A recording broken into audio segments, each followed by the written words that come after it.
안녕하세요. 남양주 덕서에서 민수학을 운영하고 있는 교사 이민혜입니다. 반갑습니다. 저희는 학부모님들이 첫 상담을 오면 항상 우리 아이가 어떤 식의 연산을 이미 경험하고 있는지 또는 현재 진행하고 있는지를 항상 물어봐요. 이유는 다들 아시겠지만 연산이라는 부분이 아이들 저학년 친구와 취학전 친구들의 수학 원리를 익히는 데 있어서 가장 밑바탕이 되는 부분이 있습니다. 따라서 에그 연산뿐만이 아니라 아이에게 적합한 연산을 어떻게 병행하여 수업을 진행을 할까를 고민을 해서 처음부터 어머님들께 의논을 드려요.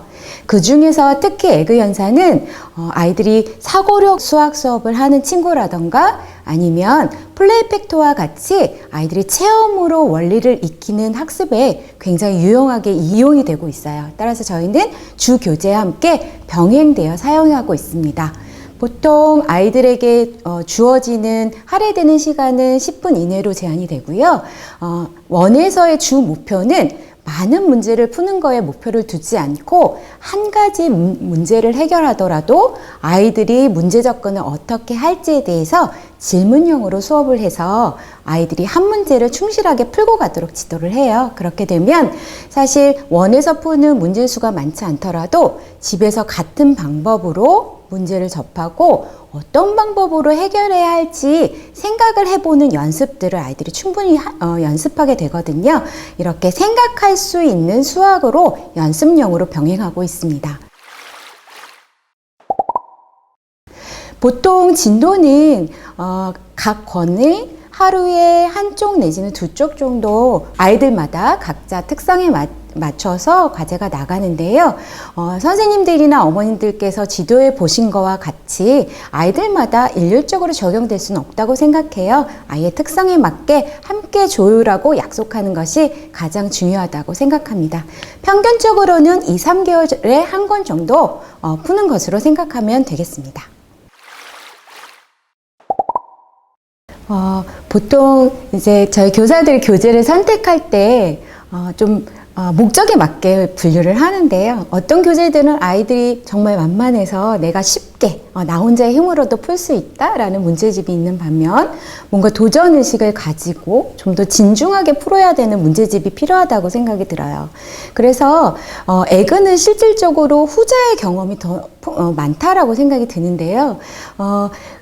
수학을 잘하는 친구건 잘하지 못하는 친구건 상관이 없이 내가 진중하게 문제를 접하고 차근차근 해결하는 다양한 방법을 찾는 연습용으로 정말 에그가 적합하다고 생각이 드는데요.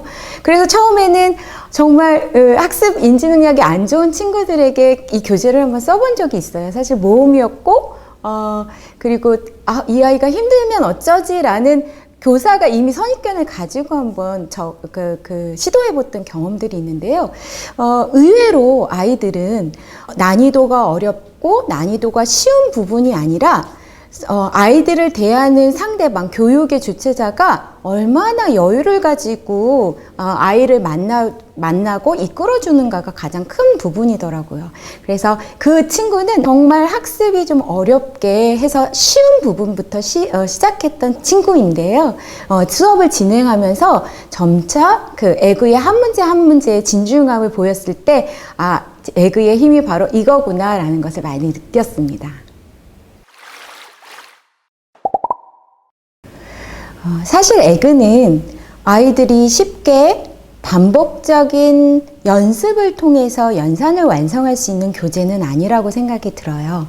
그럼에도 불구하고 저학년 친구와 취학전 친구들에게는 적합한 교재다라고 생각하는 이유는 사실 저학년에 수학을 접할 수 있는 시간적인 것과 공간적인 여유가 굉장히 많은 시기예요. 그래서 이때에 물론 일반 우리가 연습용의 연산 교재가 나쁘다라는 이야기는 아니지만 예전에 비해서 이렇게 원리에 충실하고 이 원리를 정말 다양한 여러 가지 문제 해결의 환경에서 아이들이 그렇게 다양한 경험을 갖는 교재는 정말 에그가 최고인 것 같다는 생각이 들거든요. 너무나 유형이 다양하기 때문에 그걸 단점이라고 혹시 생각하시고 그거는 지도자의 입장에서 아마 그렇게 생각하시는 경우가 좀 많을 거라는 생각이 드는데요. 그게 오히려 아이들에게는 훨씬 더 장점으로 다가가는 교재가 아닐까라는 생각이 들어요. 제일 먼저 사실은 선생님들이 먼저 겁을 내지 않는 게 가장 1순위인 것 같아요. 저희가 모든 교재를 선택할 때 교사가 먼저 걱정과 우려를 시작하면 사실 아이들하고 재미있는 학습이 될 수가 없습니다. 그래서 사실은 에그를 선생님들이 먼저 친해지는 방법이 제일 좋은 것 같고요. 그게 원동력이 되어서 아이들에게 어떤 그 성취 의식을 저는 심어줄 수 있다라고 생각하는데요.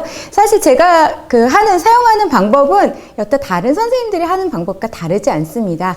특히 요즘엔 저희 아이들은 에그 배지를 너무 좋아해서 사실 이제 에그 배지가 좀 더 다양하게 나왔으면 좋겠다는 생각을 많이 드는데요. 한 권을 끝냈을 때의 성취감은 분명히 아이들에게 시각적으로 보여주는 것이 참 효과가 좋다라고 생각이 들고요.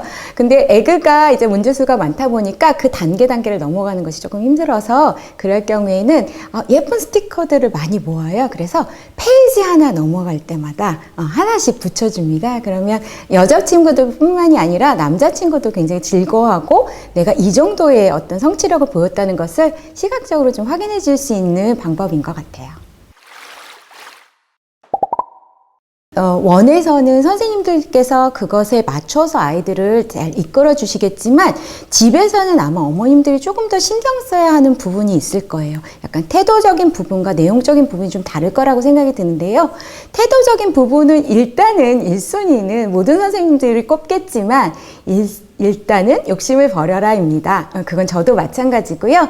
어머님들이 에그에 거는 기대는 속전속결이 아니라는 걸 꼭 명심해 주시고 대신 속전속결이 아니지만 느린 학습 방법을 통해서 훨씬 더 풍부한 사고력을 아이들이 습득할 수 있다라는 자신감을 갖고 시작하셔도 좋겠다라는 태도적인 부분이 일단 첫 번째 있고요. 내용적인 부분은 사실 어머님들이 배우셨던 내용과 지금 아이들에게 제공되는 내용은 정말 많은 방법상의 차이가 있습니다. 그래서 제가 권해드리는 방법은 지금 동영상 자료가 계속 올라가고 있어요. 사실 정말 전국에서 에그 탐구를 굉장히 열심히 한 선생님들의 핵심 내용들이 들어있다라고 생각합니다. 저 역시 놓친 부분이 있어서 굉장히 참고를 많이 하는 부분인데요.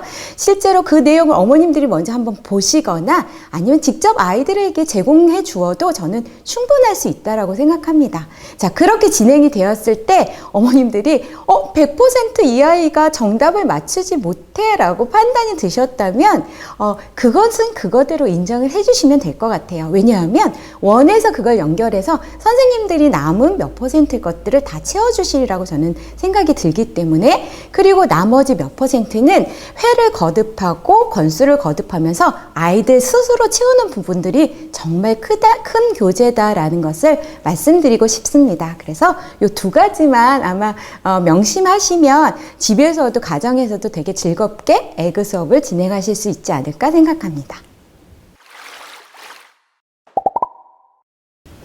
항상 현장에서 고민하는 부분은 아이들이 어떻게 하면 즐겁게 수학을 학습할 수 있을까라는 고민은 어머님들과 학부모님들과 교사들의 모든 과제인 것 같아요.